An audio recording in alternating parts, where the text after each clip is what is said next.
साथ संगत जी बड़े प्यार से कहना धन निरंकार जी। साथ संगत जी दास आप लोगन के समक्ष एक कव्वाली प्रस्तुत करे जा रहा बनी, जौने कव्वाली के लेखक बानी जामू ब्रांच के मुखी महोदय श्री संजय कुमार सुमन जी। तो आइए भजन से आनंद उठाएं कव्वाली से और हम क्या आशीर्वाद दे रहे हैं।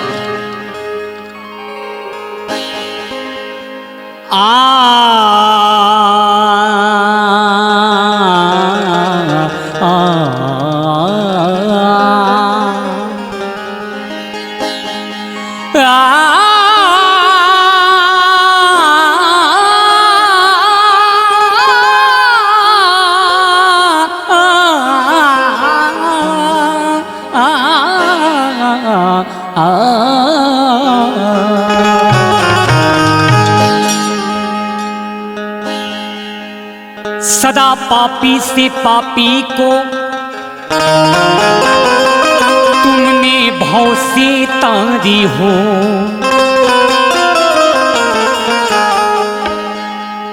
फंसी मझधार में नैया को तुमने उबारी हो।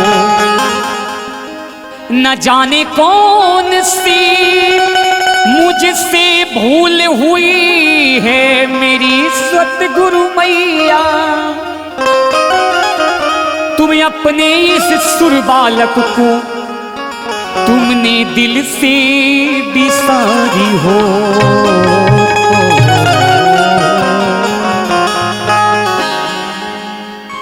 बिगड़ी मेरी बना दो मैया जी, मेरी मैया मैया मैया मैया।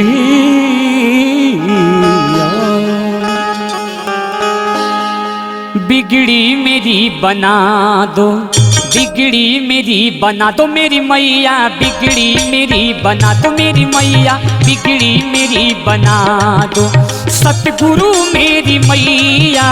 बिगड़ी मेरी बना दो सतगुरु मेरी मैया, बिगड़ी मेरी बना दो सतगुरु मेरी मैया, बिगड़ी मेरी बना दो सतगुरु मेरी मैया। बिगड़ी मेरी बना दो सतगुरु मेरी मैया, बिगड़ी मेरी बना दो सतगुरु मेरी मैया, बिगड़ी मेरी बना दो सतगुरु मेरी मैया। मुझको दरस दिखा दो मैया जी मेरी मैया, मुझको दरस दिखा दो मेरी मैया, मुझको दरस दिखा दो मेरी मैया, मुझको दरस दिखा दो सतगुरु मेरी मैया।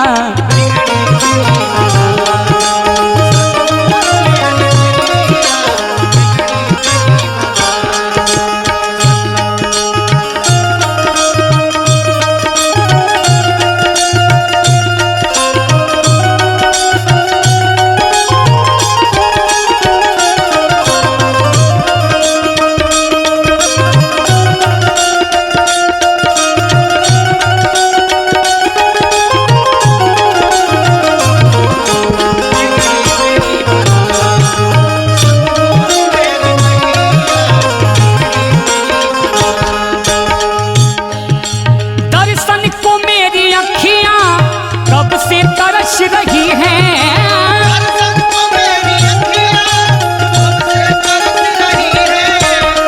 मेरी अखियां माँ, मेरी अखियां अखियां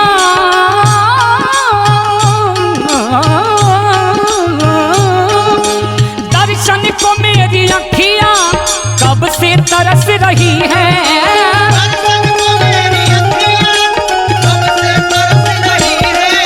सावन को जैसे झर झर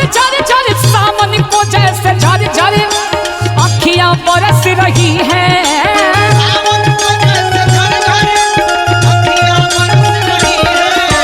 सावन को जैसे झर झर अखियां बरस रही है, अपना मुझे बना मैया जी। पगड़ी वाली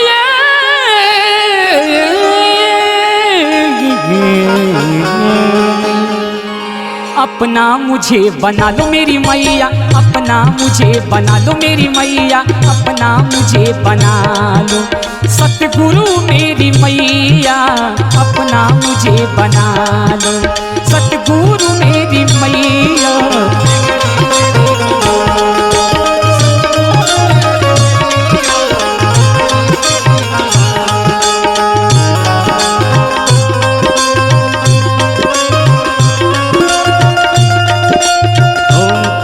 सा सा रे ग म प म प ध ता ता ता सा ग म प प ध ता ता सा सा रे ग म रे ग म सा ग म प प रे ग म प द म प द प द ध सा द ध म प प रे ग।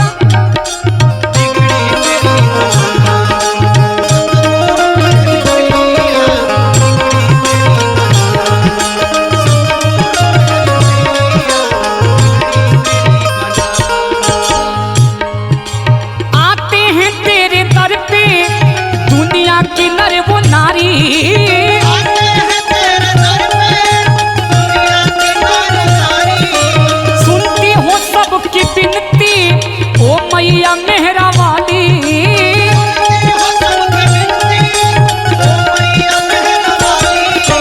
आते हैं तेरे दर पे दुनिया की नर वो नारी, सुनती हो सबकी बिनती ओ मैया मेहरा वाली। चरणों से मुझे लगा लो मैया जी मेरी मैया,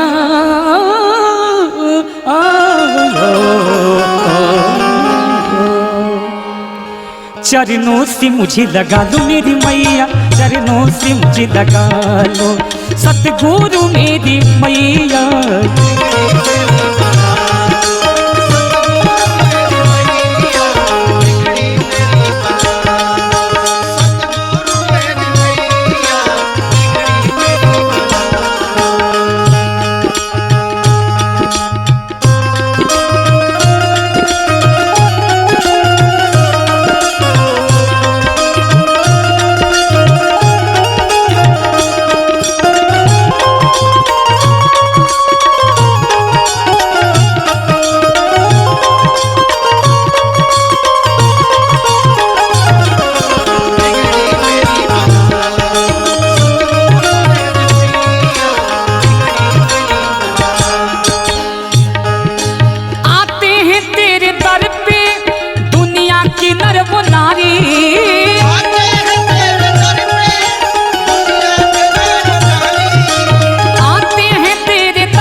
चरणों से मुझे लगा लो, चरणों से मुझे लगा लो मेरी मैया, चरणों से मुझे लगा लो सतगुरु मेरी मैया।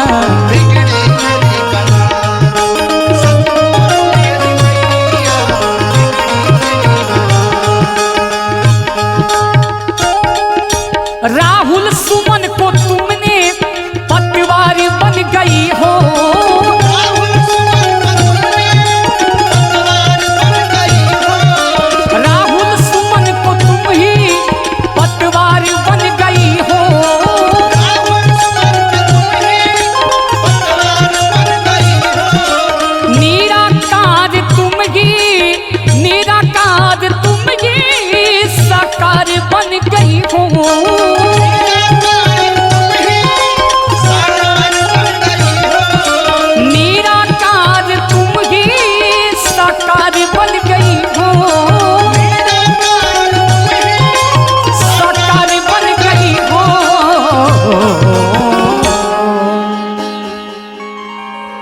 मुझको दर्श दिखा दो मैया जी, मेरी मैया मैया, मुझको दर्श दिखा दो, मुझको दर्श दिखा दो मेरी मैया, मुझको दर्श दिखा दो मेरी मैया, मुझको दर्श दिखा दो सतगुरु मेरी मैया,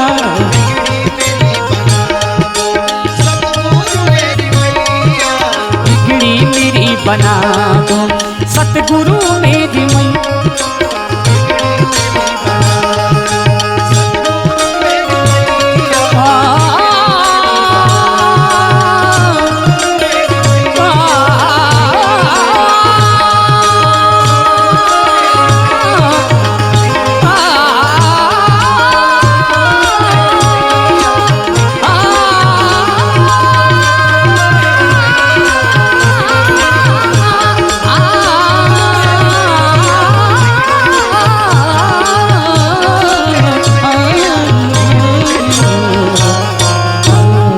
साथ संगत जी प्यार से कहिए